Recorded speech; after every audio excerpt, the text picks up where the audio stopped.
These terrifying true stories from California theaters include a man who tried to purchase someone's partner, a stalker hiding behind the last row, and survivors who ran for their lives during a midnight massacre. After this, you'll never sit through a movie the same way again. Drop a comment. Where are you watching from? And what time is it there? And tell me which of these stories scared you the most, or share your own, and I might feature it next. Story 1.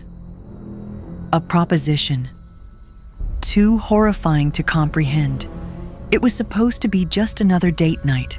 My girlfriend and I had been eagerly anticipating John Wick 3, and like the devoted fans we were, I'd purchased advance tickets to avoid disappointment.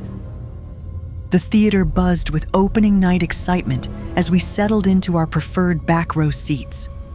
That's when I first noticed him, a gaunt, sickly-looking figure positioned further down our row. At first glance, nothing seemed particularly alarming. Just another moviegoer ready to witness Keanu Reeves deliver justice in the most stylish way possible. Halfway through the film, nature called. I excused myself, promising my girlfriend I'd return quickly. As I descended the theater steps, I caught sight of the thin man also making his way toward the exit. Coincidence, I told myself. Everyone needs bathroom breaks or snack refills. I finished my business and stepped out of the restroom, only to find the stranger waiting near the exit doors. Our eyes met, and something cold slithered down my spine. "Your friend is quite attractive," he said, his voice carrying an unsettling flatness. "Can I have her?" My brain struggled to process his words. "I'm sorry. What?" He moved closer, his pale eyes never leaving mine. "She's beautiful, so tell me, how much do you want for her?" The question hit me like a physical blow. This wasn't some awkward attempt at flirtation or a tasteless joke. This man was literally trying to purchase another human being as if she were property. "She's not for sale," I said, my voice hardening with each word. "Stay far away from us, or I'm calling the police immediately." A disturbing smile spread across his gaunt features. "I'll be waiting near the main exit, just in case you change your mind about my offer." I returned to my seat, my hands trembling slightly as I tried to appear normal. My girlfriend immediately sensed something was wrong, but I only mentioned that the guy had been acting strangely. No point in terrifying her with the full truth of what had just transpired. The credits rolled, and as we prepared to leave, his threat about waiting by the exit echoed in my mind. I approached a staff member, describing the man and asking if they'd seen anyone suspicious lurking around. They hadn't noticed anything out of the ordinary. My girlfriend knew something serious had happened. I finally told her about the stranger's horrifying proposition. We decided our safest option was using a side exit, hoping to avoid any confrontation entirely. We'd made it halfway to my car when a voice shattered the night air. "Hey, wait up!" I spun around to see the same man sprinting toward us, something glinting ominously in his hands. In the dim parking lot lighting, I couldn't identify what he was carrying, but every instinct screamed danger. "Run!" I shouted to my girlfriend. We raced for the vehicle as his footsteps pounded behind us. I fumbled with my keys while my girlfriend was already dialing emergency services. We dove into the car just as he reached us, and I immediately engaged the locks as he tried forcing his way inside. I threw the car in reverse and floored it, leaving him standing in the parking lot as police sirens wailed in the distance. 2 squad cars arrived within minutes, one pursuing our attacker while the others stopped to gather our statements. The officers apprehended him quickly. He was carrying a screwdriver and actually admitted to planning an attack on both of us. That night served as a terrifying wake-up call about how quickly an ordinary evening could transform into a life-threatening situation. But as disturbing as this encounter was, it was only the beginning of the horrors that lurk within movie theater walls.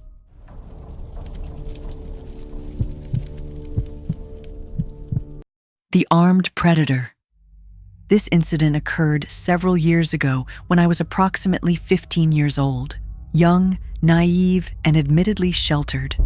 A group of my closest girlfriends and I decided to spend an evening at the local drive-in theater where they showed 2 movies consecutively, with the entire event ending around 1 a.m. The 5 of us piled into my friend Erin's car, and as we arranged the back seat with blankets and pillows, Erin recognized someone she knew.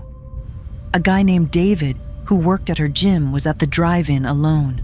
Not necessarily strange, just uncommon in our small town. He approached our car to chat, and immediately one of my other friends, Karine, took a strong liking to him and began flirting aggressively. Before long, she'd invited him to watch the movie with us inside Erin's vehicle. It wasn't much longer before David offered alcohol to our group of 15 to 18-year-olds, which we foolishly accepted. Looking back now, this was a massive red flag that we completely ignored. I felt wary of David from the beginning. He appeared significantly older than us, probably mid-20s, and gave me an uncomfortable vibe. But since Erin seemed to know him and my friends weren't acting alarmed, I tried to dismiss my concerns. Less than 15 minutes into the first movie, I was already miserable. 6 people crammed into the back of one car, with Karine and David cuddling and engaging in who knows what beneath the blankets, made me desperate to escape.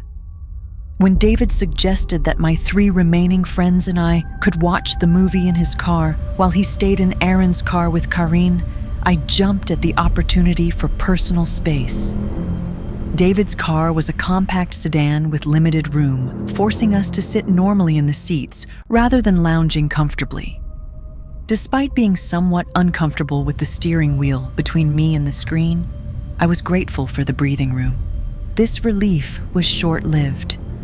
When I dropped my phone and it slid under the driver's seat, I reached blindly underneath to retrieve it. My hand closed around a hard, heavy object that definitely wasn't my phone. I lifted the item up to discover, to my complete horror, that it was a gun. I'd never encountered a real firearm before, so it could have been fake or a BB gun, but it looked and felt authentic. More disturbing was its placement under the driver's seat for easy access. Even if it was fake, what could he possibly intend to use it for besides intimidation? My friends didn't find this discovery as alarming as I did. They managed to calm me down and convinced me the best course of action was simply replacing it where I'd found it. I had no intention of ever being in this car again, especially not when David was present. The remainder of the double feature passed without major incident as we drank the beer David had provided. By the time the second movie ended, it was quite late, and I was ready to return to our friend Erica's house where we were spending the night. I climbed out of David's car, eager to get back into Erin's vehicle, but Erin's car was already driving away. Karine appeared and cheerfully announced that David had offered to drive us home. How thoughtful of him, right? With no alternative transportation and being slightly intoxicated, I watched my friends pile into the car and reluctantly followed, despite my serious reservations.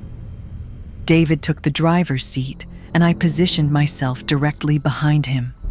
Karine claimed the passenger seat and immediately began playing her signature Justin Bieber playlist through the speakers. The drive started normally enough, with Erica providing directions to her house and Karine absorbed in her music. I remained hyper-aware of our situation, knowing about the weapon concealed beneath David's seat. As we approached Erica's house, David asked if we had time for a quick drive up to the reservoir, an isolated area on the town's outskirts, surrounded by dense woods. It was nearly 2 a.m., and the only person who'd known this stranger had abandoned us. I knew there was a very real-looking gun under his seat that he was unaware I'd discovered. My answer was an immediate and firm no. David simply said, "We're going to the reservoir," and began heading toward the long, dark road leading there. Confused and alarmed, I started politely protesting, explaining we really didn't have time and were expected home. With every word I spoke, David turned the music volume higher and higher, drowning out my voice while obviously ignoring my objections. Panic set in. I was furious that none of my friends were taking action, especially Karine, who continued singing along to the songs. I decided he absolutely could not take us to that isolated location. What if the gun was real and he threatened us with it? Even if it was fake, he could still use it for intimidation to do unthinkable things. I refused to let him drive us to a secluded area where anything could happen and no one could hear us scream. If he planned to harm us, I preferred our chances here in town on a more populated road where we might have better survival odds. I abandoned all pretense of politeness. I began kicking the back of his seat with both feet while screaming at the top of my lungs for him to take us back immediately.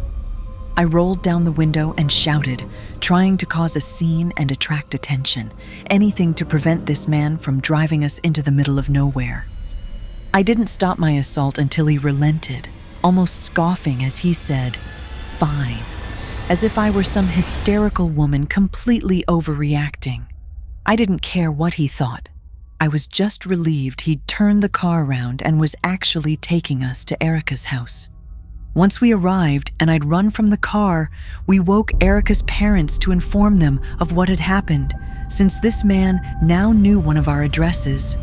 I didn't sleep at all that night, and my friendship with Karine suffered permanent damage from her putting me in such a terrifying situation simply because she found this guy attractive. This remains the most extreme and life-threatening situation I've ever experienced.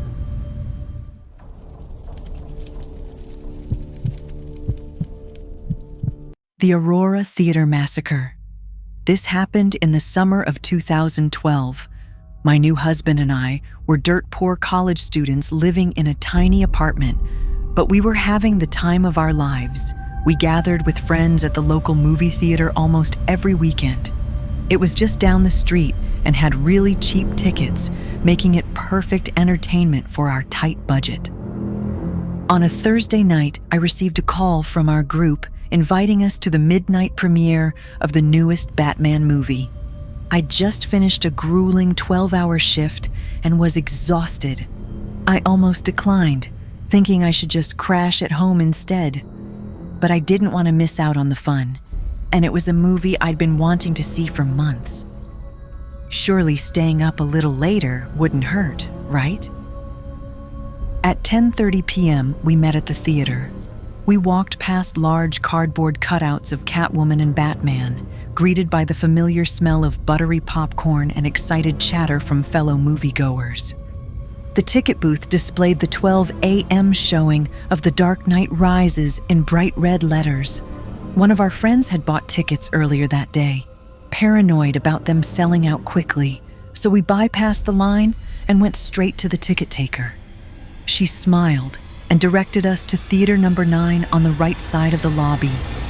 If only I had known then what I know now, that among the crowds, a killer was lurking. That as I walked across that tacky red and purple carpet toward theater 9, I could have been walking to my death. I think about it often now. What would I have done if I'd known? Maybe pulled the fire alarm, called police, or screamed for people to run? But of course, I had no way of knowing what was about to happen. The hallway was U-shaped. You could go right or left to reach Theater 9. It was the largest screening room in the building, perfect for accommodating midnight premiere crowds. We entered from the right side, so all the seats were to our left. I was surprised by how packed it already was, with nearly every seat filled. At first, it seemed impossible to find 5 seats together. The theater had a flat section right in front of the screen, with about 5 rows of seating. Many seats there were empty, but sitting that close to the screen is terrible, and none of us wanted that experience. One friend spotted a row with 5 empty seats together, about 3 to 4 rows up from where the seating began to elevate. He ran up the stairs before someone else could claim them. My husband, Brock, sat in the 5th seat.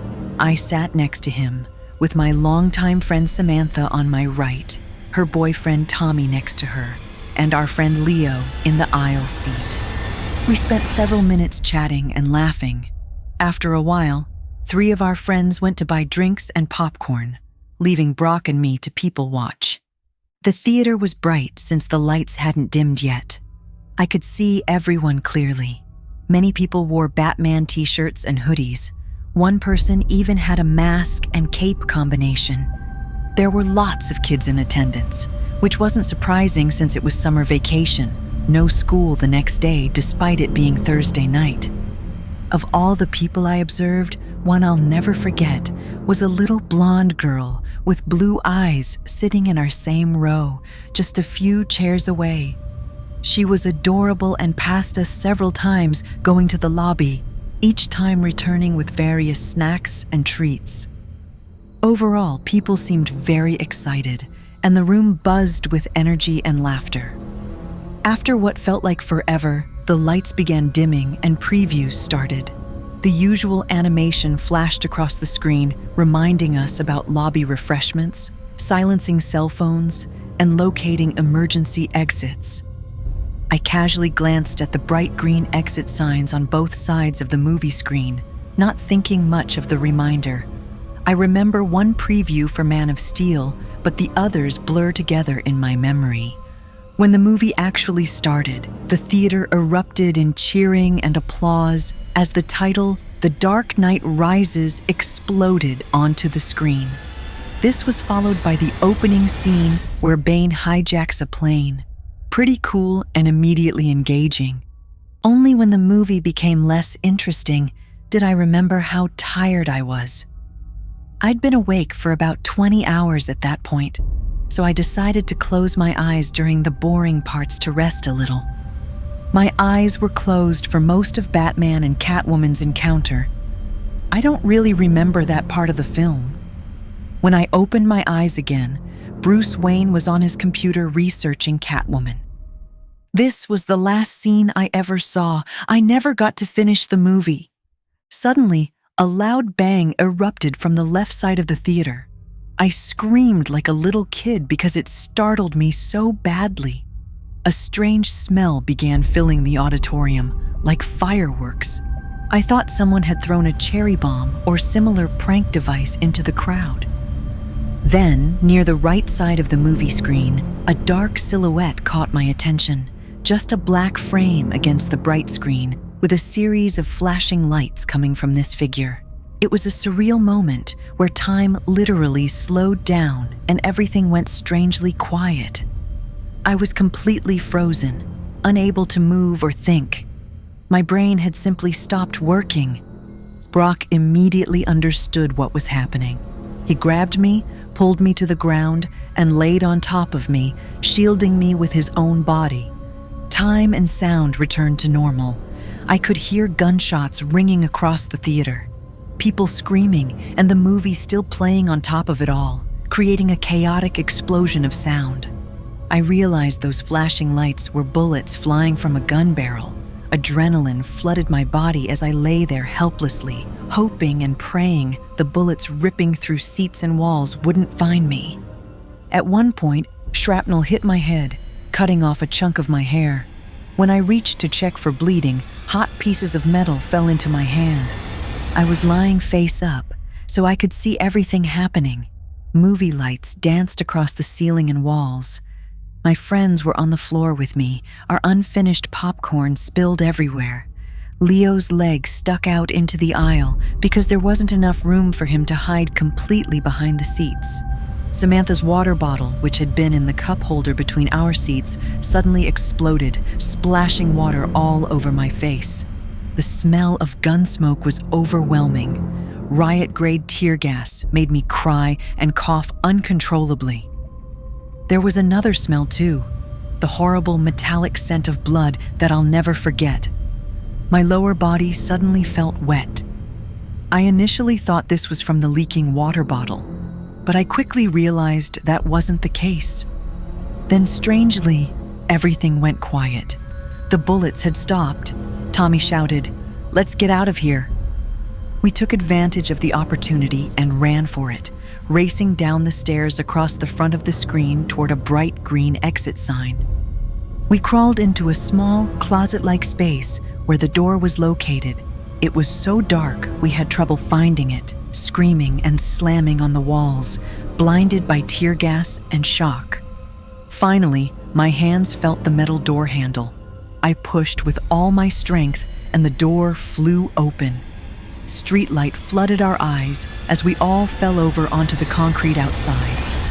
Samantha lost her pink flip-flops just outside this doorway.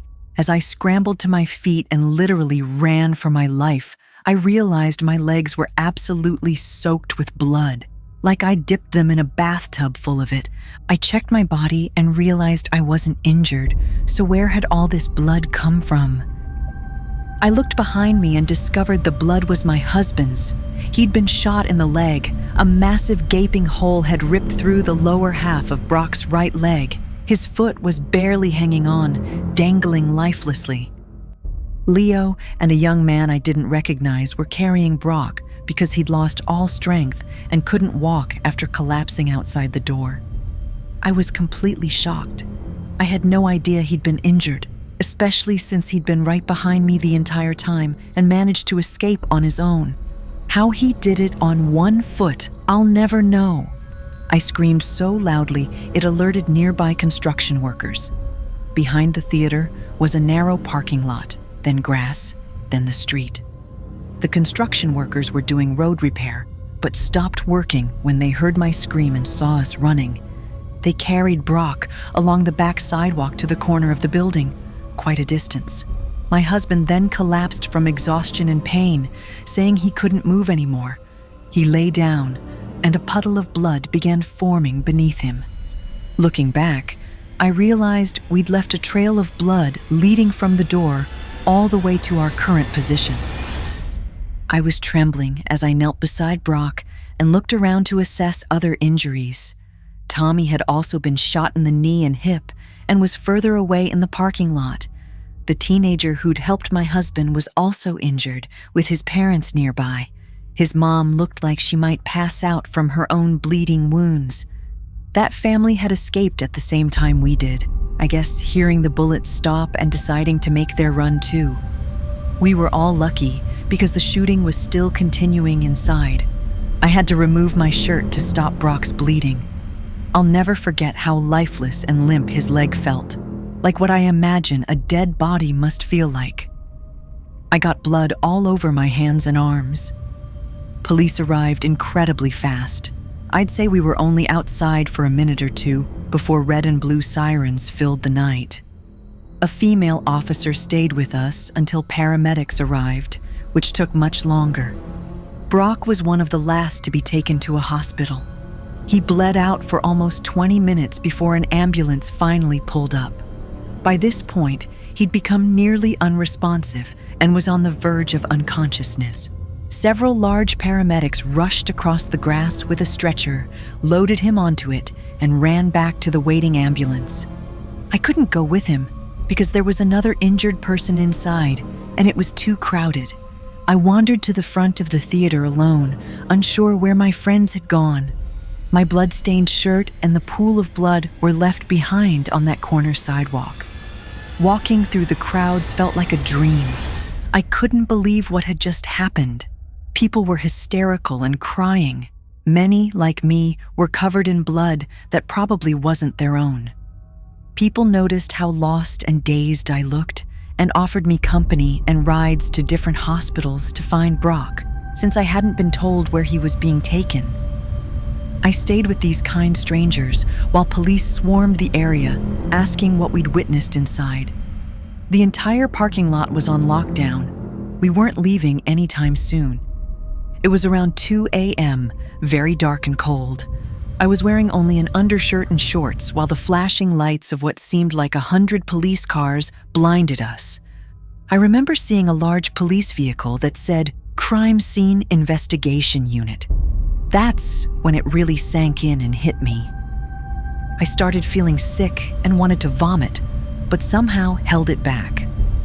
Eventually, police began letting people leave. I jumped in my truck and raced out of there. I was in such a panic that I didn't think to return to my apartment for my forgotten cell phone or to call my parents for help. I was angry, upset, scared, and most of all, still in complete shock. Was I really going to lose Brock just months before our first wedding anniversary because of some psychopath with a gun? Thankfully, by dawn, I'd found the hospital where he was being treated in the next city over. I was so happy just to be there, and the hospital staff were welcoming and understanding. After confirming I wasn't injured, they let me wait in the ICU room where Brock would be placed after surgery. I was just grateful he was alive. Both Brock and Tommy survived, though many others weren't so fortunate. The following day, after some much-needed sleep on a hospital couch, I learned that 12 people had been killed and over 70 injured. Initially, reports said 15 dead, but the actual number was 12. The little blonde girl from my row didn't survive. She died in the theater, no more than a few feet from where we'd been sitting. She'd been shot multiple times. A heartbroken police officer who cried during his court testimony tried unsuccessfully to save her by carrying her from the theater to an ambulance. Tommy was rushed to a different hospital in a police car. He underwent surgery and made a full recovery. The bullet missed his hip bone and narrowly avoided his urinary tract and bladder. My husband lost almost half his blood and reached the hospital just in time. Any later, and he probably would have died. He underwent several blood transfusions and spent 21 days in the hospital. The wound was so severe, they eventually had to amputate his leg after trying unsuccessfully to save it. It's been years since the shooting, and my husband, friends, and I have recovered somewhat. The event was horrifying and left us scarred, but that's not the creepiest part of this story. The truly disturbing element was the shooter himself. I learned much about him during the murder trial in the following years. Though my encounter with this man was brief, he's affected my life tremendously. Just knowing people like him exist is deeply unsettling. From the televised trial in early 2015, I discovered he'd been studying neuroscience in California. Supposedly intelligent, he'd developed an obsession with killing people and exhibited stalker-like behavior. After dropping out of university, he moved to our state and chose our local theater for his mass shooting. Before this, he'd planned to hide along remote hiking trails, jumping people, and dragging them into the woods to kill them. He never followed through with that idea. He'd stalked our theater for months, planning this attack for July 20th. Though I'd never seen him before, it's unnerving knowing he could have been watching us every time we attended movies, and we never would have known. This completely destroyed my sense of security. Who knows what the stranger next to you is planning? I came very close to the shooter, but never saw his face until I testified in court. On television, I'd seen his mugshots, but in the theater, he was only a dark silhouette, like a demonic figure from the darkest nightmare. The only thing preventing him from killing us in the hallway was his jammed assault rifle. He'd ordered thousands of rounds of ammunition, riot gear, tear gas, an assault rifle, and a shotgun. Court evidence showed photos he'd taken of himself wearing all this gear like some sick trophy, holding weapons with a menacing smile. He'd dyed his hair orange and wore creepy black contacts while making devilish faces. Before driving to the theater, he booby-trapped his entire apartment to explode if anyone opened the door. At the theater, he posed as a regular moviegoer and bought a ticket, I think for Theater 8, but he chose Theater 9 because it had more people.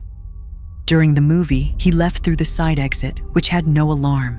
He propped it open, went to his car, put on his armor, grabbed his weapons, and returned to start shooting. When we escaped, we ran past his white car parked right at the exit. We didn't even notice it. At some point, he came outside and would have seen us on the concrete. I don't know what stopped him from shooting people outside too. The hardest part was facing him in court. I'll never forget walking down the center aisle past my family, other survivors, and news media to sit just 10 feet away from him. His orange hair was gone, and he wasn't wearing the black contacts, but being so close was creepy and uncomfortable. He had this blank stare. If eyes are windows to the soul, his was filled with nothing but cold indifference for those he'd murdered and harmed. He wouldn't even look at me. This was the second time I'd knowingly been in the same room with the man who'd tried to kill me, but thankfully failed.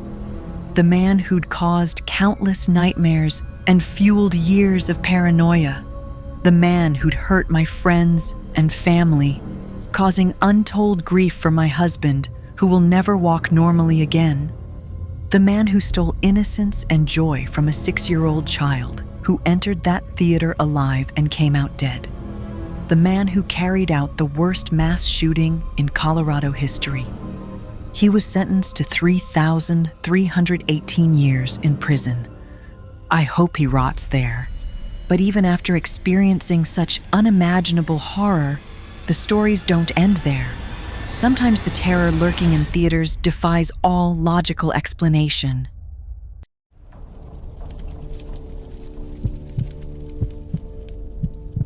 The Midnight Stalker.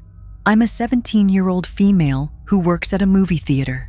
Usually, I'm stationed at the concession stand, but sometimes I'm responsible for cleaning the theaters after showings end.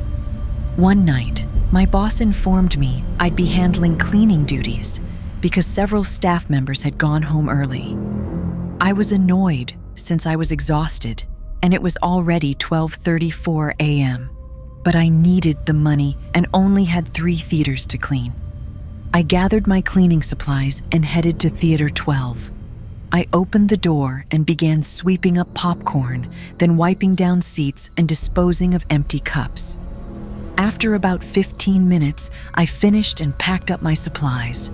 Next, I walked to Theater 16, cleaning spills and removing popcorn grease from the seats. 20 minutes later, I completed that theater and moved on to Theater 4. I opened the door and started sweeping popcorn from the floor. As I worked, I heard a giggling sound. When I looked up, the giggling stopped immediately. I glanced around but saw no one. "Is anyone in here?" I called out but received no answer. "No one is supposed to be here!" I yelled, getting annoyed. I decided to ignore it and started wiping seats in the first row. After a few seconds, I heard the same giggling again. I stood still and listened. At this point, I was getting angry rather than scared. The giggling slowly transformed into cackling. Now I was genuinely creeped out, but still mad. "Who's there?" I shouted angrily but got no response. I started walking up the stairs, and as I climbed, the sound grew louder and more intense. My anger was rapidly being replaced by fear as I began imagining the worst-case scenarios. When I reached the 10th row, the cackling suddenly stopped. I was thoroughly freaked out and held my breath to avoid making noise. I started to turn around because I was scared and wanted to escape the theater. Right as I turned, I heard the laughing resume. I spun back around and looked down the stairs, but still couldn't see anyone in the darkness. I continued walking up the stairs until I reached the last row, the 16th. There was a small gap behind the seats and the wall, maybe about a foot wide. The cackling was incredibly loud and obnoxious at this point. I turned my head to look into the gap. It was dark, but I could still make out the face of a creepy man. He was crouched down, staring up at me with a huge smile plastered across his face. The moment we made eye contact, he stopped laughing. He raised his finger to his lips and whispered, "Shh." Then he said loudly, "Boo!" I actually screamed. I spun around and ran down the stairs as he tried to grab me, but fortunately, he missed. He chased me down the stairs, screaming the entire time. I eventually reached the large wooden doors, opened them, and slammed them shut in his face. I ran to find a coworker and told him about the man. My colleague immediately called the police. A few minutes later, officers arrived and entered the theater.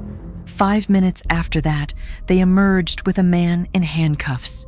The man was still cackling and screaming as they led him away. He wore dirty clothes and had greasy, long hair. I quit the job a few weeks later. I still have nightmares about this guy, and I'm just grateful I managed to escape him.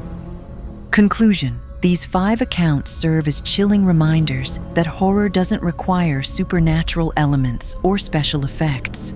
Sometimes the most terrifying monsters are the ones sitting right next to us, wearing human faces and harboring inhuman intentions.